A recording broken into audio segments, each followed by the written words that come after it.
Hello everyone, this is Spliced, and today I'm going to be doing my top 10 vehicles for Warzone and Halo 5. Before I get into anything, I just want to say thank you everyone for 7,000 subscribers. It's absolutely amazing how we're at this point. Hope to keep going strong from this point onward. You guys have been requesting I do this video for a very long time, and I wanted to wait until a lot more vehicles were out, and I know more updates are coming in the future, so as of this post, this will be after the Warzone firefight update, so anything that comes after that point will not be in this video. So with that being said, let's get into number 10.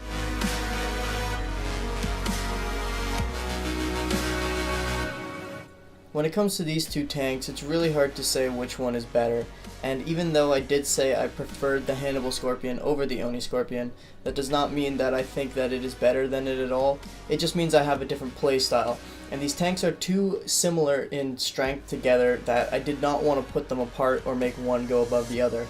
And you might be wondering, why are these powerful tanks only number 10 on the list? Well, that's because strength isn't everything, and these tanks have very negative side effects to them. For example, one of them being that they're tanks, they're very slow, they're also very big, and they're all susceptible to camo because they're ground vehicles. These tanks are very strong, which is a given, but the maps that are designed around them and the movement speed that they have and all the negatives that they have with it do not really compensate for the fact that they have high damage, and that's why they're on number 10. Regardless, they are still very powerful wrecks, and I do recommend using them whenever you get the chance.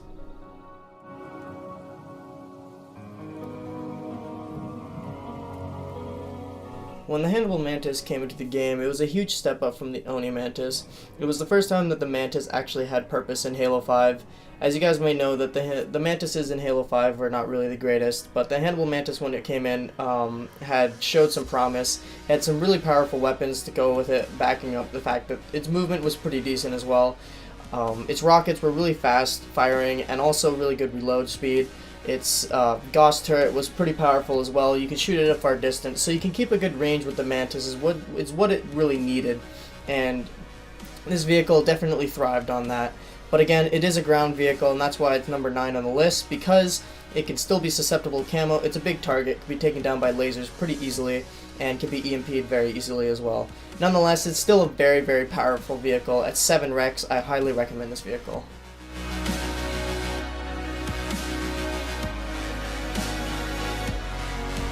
At the beginning of Halo 5, people have been saying that the Ghost Ultra is overpowered, and I agree, and I still agree to this day. This vehicle that has a lot of armor, does explosive rounds, and can boost and splatter people is very, very powerful. However, now that everyone has a grasp on their own wrecks and has a lot of low-level wrecks at their disposal to take out these vehicles, the Ghost Ultra hasn't really been too much of a problem anymore.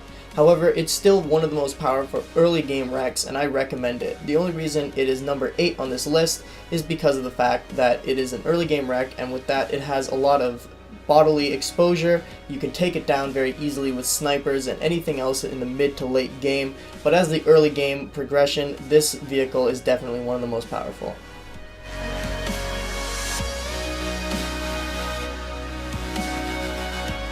The Temple Ghost is coming in at number 7 on this list because, just like the Ghost Ultra, it is a very good low-level ground vehicle. Unlike the Ghost Ultra, the Temple Ghost has a much faster boost speed and increased mobility, meaning its strafing and turning is a lot more quicker to react, so you slow down and move to that other distance that you want to look at or move towards a lot quicker. This means you can dodge a lot of shots, you can evade a lot of people, and you can also get behind people a lot quicker, and you can keep multi-kills going a lot better. The reason why it's number 7 instead of number 8 instead of the Ghost Ultra is because it might not have explosive rounds. It is very, very good for getting in and out of situations and taking down Spartans with ease. The Temple Ghost thrives on getting in and out of situations while taking little to no damage. Although it might have the same armor as the Ultra Ghost, it is more better to use it to get into an area, take out as many enemies before they have a chance to react, and get out of the area. This is why the Temple Ghost thrives more than the Ultra Ghost, is because of its very good mobility and speed. It gives it a higher survival rate, meaning you can rack up kill streaks and multi-kills a lot more easier. Because of this makes the Temple Ghost a very, very good low-level wreck, and I highly recommend it.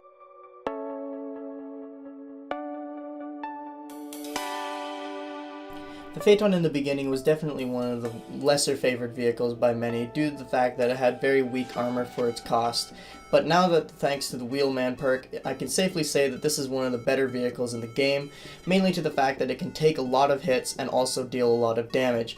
And it's an air vehicle, so that's a plus as well. However, the downside to it is that its charge-up chain gun makes you have to focus on an enemy on the ground for a elongated amount of time, meaning you don't really have any time to look around for any hostile weapons and vehicles coming after you. That is the one downside to this vehicle, but the Phaeton in itself is definitely a very good vehicle for its rec cost now, and I highly recommend it.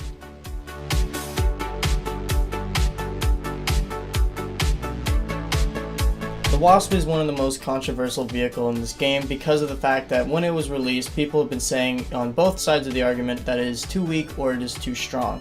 And I'm here to say, in my opinion, I believe that it's perfectly balanced.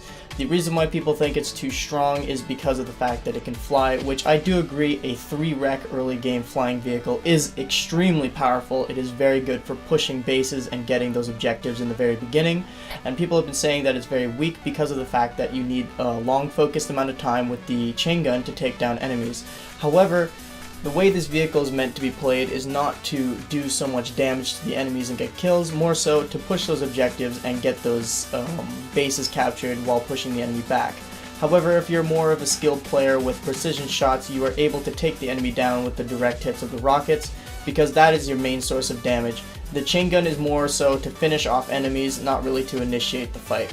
This vehicle is definitely a very, very strong vehicle for the fact that it is a 3-rec air vehicle. It gives you that aerial domination in the beginning of the game, and you can destroy enemies very easy. However, it is a very, very weak vehicle, it has very low armor, and you have to prioritize that shield and your mobility to keep yourself alive in the beginning.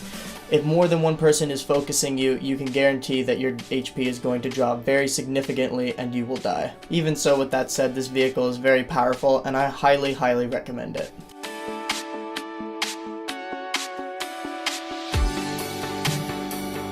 Moving up in the ranks, we have the regular Banshee and the Sword Banshee. These vehicles are by far one of the best vehicles in the game, due to the fact that it has the best mobility and best armor as well. By that I mean, it might not have the best initial armor in terms of taking the damage, but it does have a shield that can absorb most of the damage, and because of that will allow you to stay alive for a long amount of time.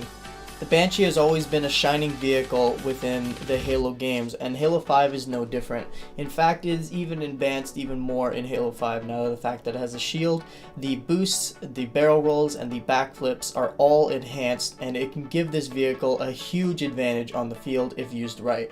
Also, the removal of the collision damage within the vehicle against objects and terrain allows you to do crazy maneuvers with the vehicle and get up close with the enemy and do some insane splatters. Also, while the main gun, the plasma cannon, is mostly useless due to the fact that you have to focus the enemy for a long amount of time, and it's not really good at magnetizing towards the enemy, that weapon is not really a viable weapon to use. However, the secondary, the Banshee Bomb, is usually the primary used weapon by most Banshee pilots, mainly because it's an explosive bomb that if it hits near the enemy or directly hits the enemy will be an instant kill.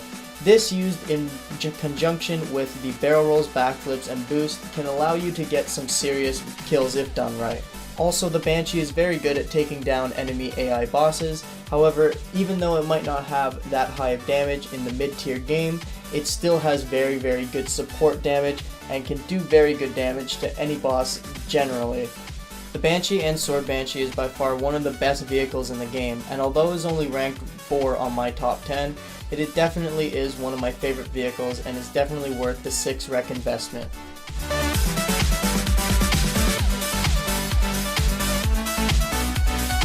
I never would have expected a vehicle to outshine a Banshee, but here it is. The Phaeton Helios is one of the most strongest vehicles in the game. Being able to output so much damage and accuracy in its attacks, you can take out all vehicles, enemies, Spartans, and AIs with no problem whatsoever. This vehicle has insane amount of damage, and although it's a Phaeton, so dodging Spartan lasers, railguns, and rockets are still a problem for it, it still compensates for the fact that it can deal so much damage that you can take out enemies before they have a chance to shoot at you. This vehicle is absolutely dominant when it comes to destroying enemies in their bases, enemy vehicles, enemy AI. It is one of the most powerful things. You can call it an Oni Scorpion in the air, basically. When in conjunction with Wheelman, it has such a low EMP time, so you don't have to worry about being hijacked as well. Since it's in the air, you don't have to worry about camo as well. Taking out enemy Banshees is also a breeze, unless if it's the Temple or the Ultra Banshee, due to the fact that the Ultra Banshee and the Temple Banshee can shoot faster Banshee bombs. The regular Banshee and Sword Banshee are no problem whatsoever. It can take down any other vehicle so easily. It's actually amazing how much this thing can do. Well worth the wreck cost, well worth the investment. The Phaeton Helios definitely deserves number 3 on this list.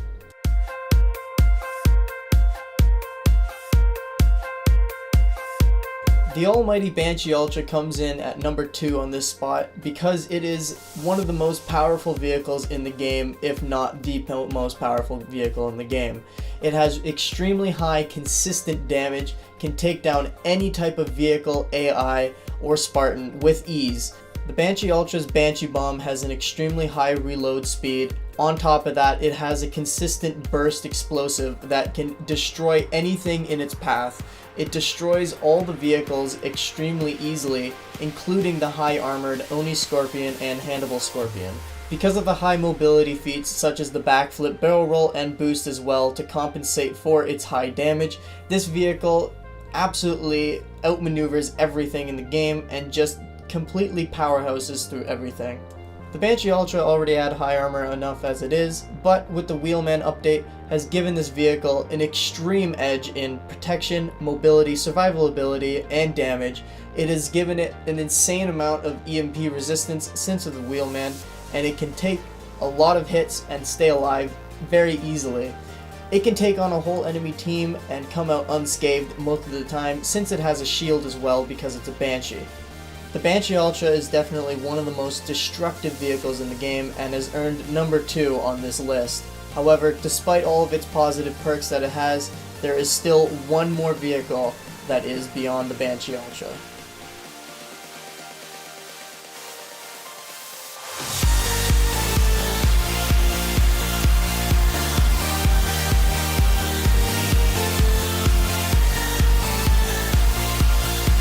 And the number 1 spot is the Temple Banshee.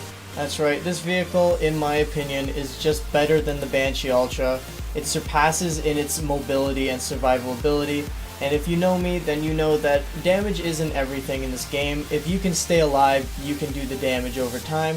This Banshee has the better mobility than the Banshee Ultra, and don't get me wrong, the Banshee Ultra is a fantastic vehicle. I love the Banshee Ultra so much, but the Temple Banshee just outranks the Banshee Ultra in its mobility, and because of that reason, this vehicle is taking number 1.